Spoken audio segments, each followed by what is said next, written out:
In the last Backyard Trails video, I cleaned up all the trails after a huge winter storm.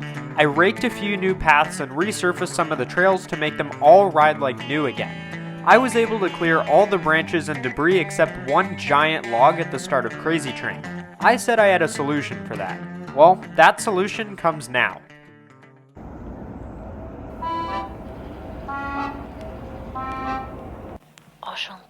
This is my current trail map, and this is right where the log sits, at the top of my biggest and best trail, and that's not going to do.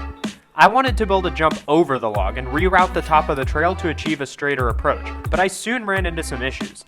Keeping the log meant I had a narrower range of distances to work with, since a landing with a log sticking out isn't exactly the safest or most practical. So I decided to brute force the project and just get rid of it.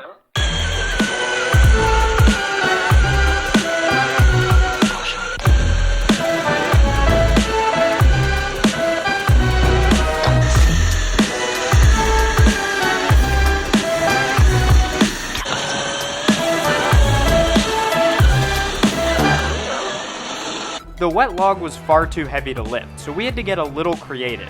By laying other logs like a railroad track in certain positions, we could use gravity to aid us in turning the log away from the trail down the hill. The next step is to clear out the area of our new approach, which should go fairly quickly.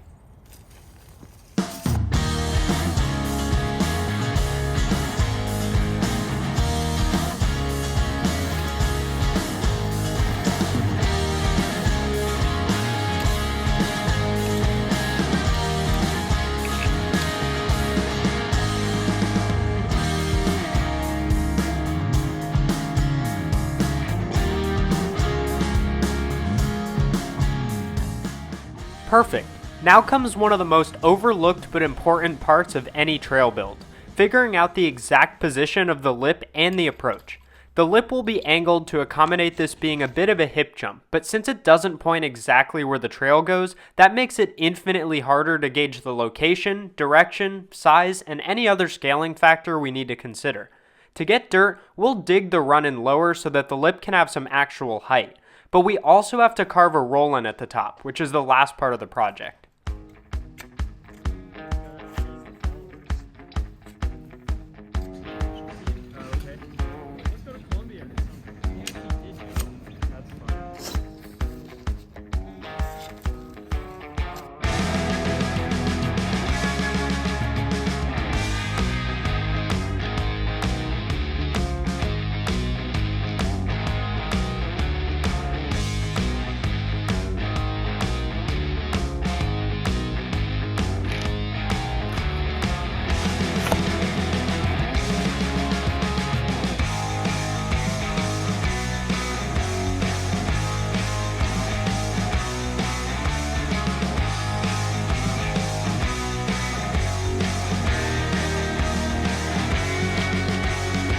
So today's day 2 of working on this new jump, specifically this lip. The goal of today is just to throw as much dirt on the lip as possible. Well, day 1 is more about forming the trail. Day 2 is about forming the actual jump.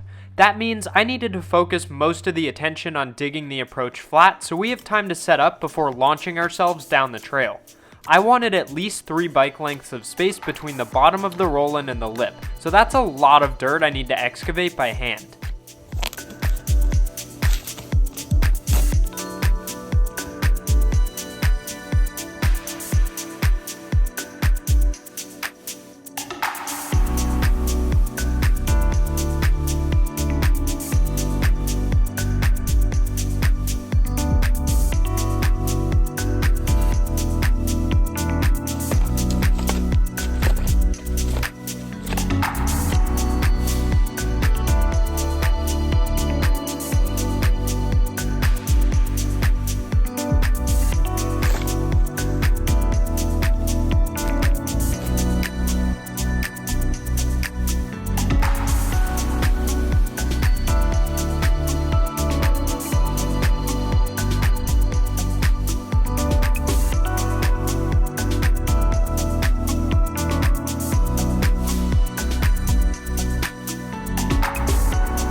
I really like the way this is coming along. As you can tell, the approach gets flatter with every minute I spend digging.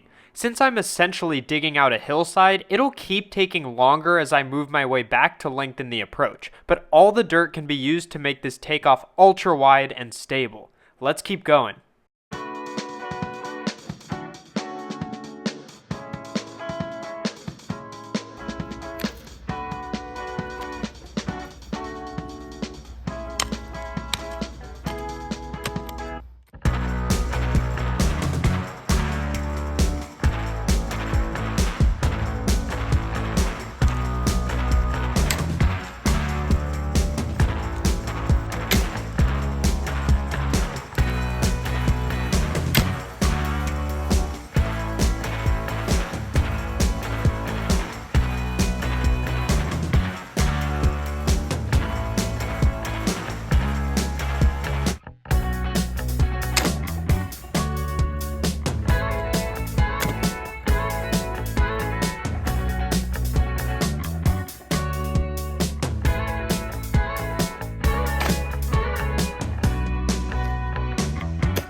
This is starting to look really nice. I think there's enough flat space between the takeoff and where the roll-in will end, but the lip could use a little more hero dirt to increase confidence when we're riding it. The extra dirt will come from digging a steep roll down. We'll start on a platform and roll down a 7 to 8 foot section of trail to gain momentum, so that needs to be formed directly into the hillside.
That took way longer than I expected, but we have something that actually looks like a jump.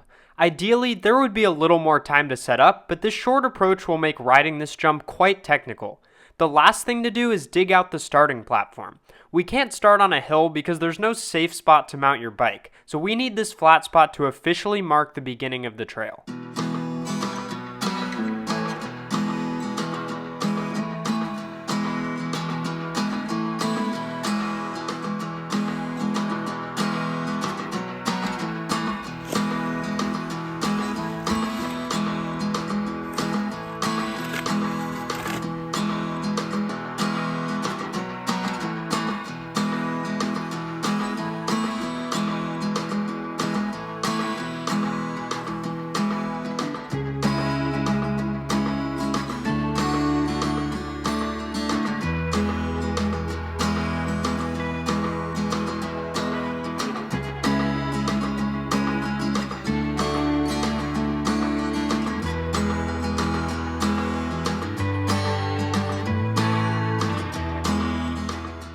This is awesome. Now let's replant some of those ferns.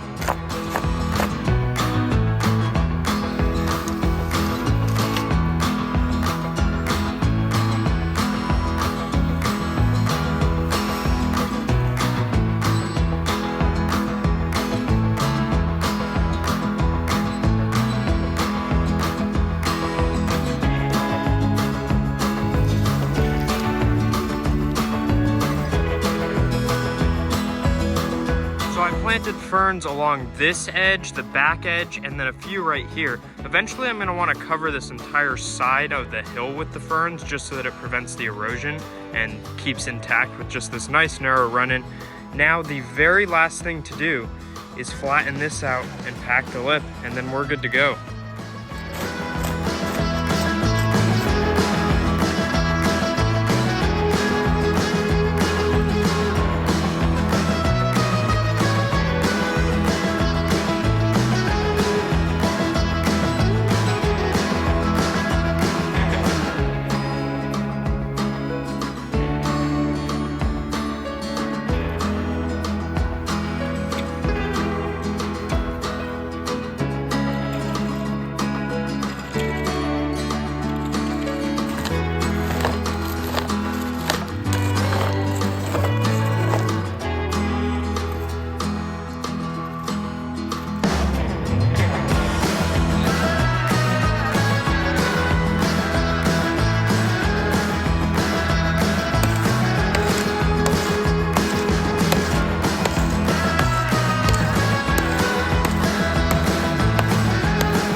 So it took over a week, but I think this is great progress. We built an entire lip that's about 6 feet tall from the back, dug out a huge trench for the roll-in, made a starting platform, and planted ferns, all while making sure the trail would still drain properly. Next time, I'll finish this beast of a jump by adding a landing, and then we'll give it a test. It's one you won't want to miss, so stay tuned. Thanks for watching, and I'll see you all next time.